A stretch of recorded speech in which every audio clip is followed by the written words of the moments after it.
Alors, la Prius, comment ça marche? Eh bien, c'est pas compliqué. C'est un véhicule donc hybride avec deux moteurs, un électrique, un essence. On est en électrique à condition de rester à bas régime. On peut s'autoriser de rouler en électrique jusqu'à 70 km/h. Au-delà, il y a forcément le moteur thermique qui vient en complément. Et donc, voilà, et tant que la batterie, la charge de la batterie le permet. Ce qui fait que c'est avec une batterie bien pleine, rouler qu'en électrique, on tient pas longtemps, hein, 2-3 km maximum, quoi. Et donc au milieu, vous avez le témoin de système hybride, vous voyez là j'accélère, et tant que je ne dépasse pas la barre du milieu, je suis en mode électrique. Par contre, si j'appuie un peu plus fort sur l'accélérateur, hop, je relance le moteur thermique, qui vient donc en complément, hein, et non pas en remplacement, hein, du moteur électrique. En gros, voilà comment ça fonctionne, quoi. Donc là, j'accélère, je lâche l'accélérateur et maintenant je maintiens ma vitesse grâce au moteur électrique. Et vous voyez, là je roule à 50 km/h, je suis en électrique, je consomme à peine de l'électricité, vous voyez, j'appuie à peine et je maintiens ma vitesse.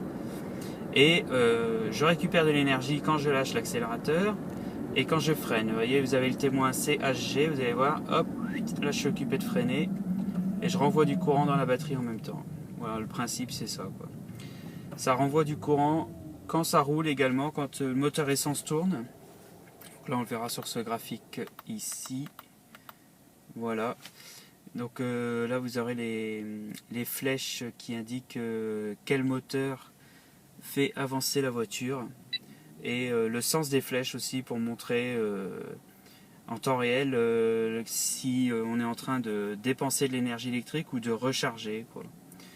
Donc voilà, là je commence à avancer et vous voyez les flèches du moteur, de la batterie qui alimentent le moteur électrique et qui nous font avancer. Et encore une fois, si je veux rester en électrique, voilà, je ne peux pas accélérer plus que ça, c'est 1, 2, 3 km/h à la fois.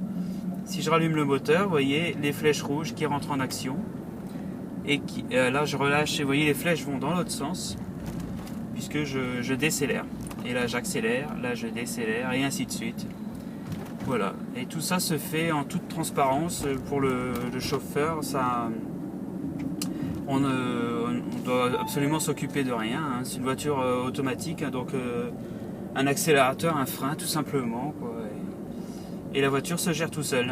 Donc voilà, donc il y a moyen, vous voyez, moi je suis actuellement à 4,8 litres, mais il y a moyen de descendre encore sa consommation.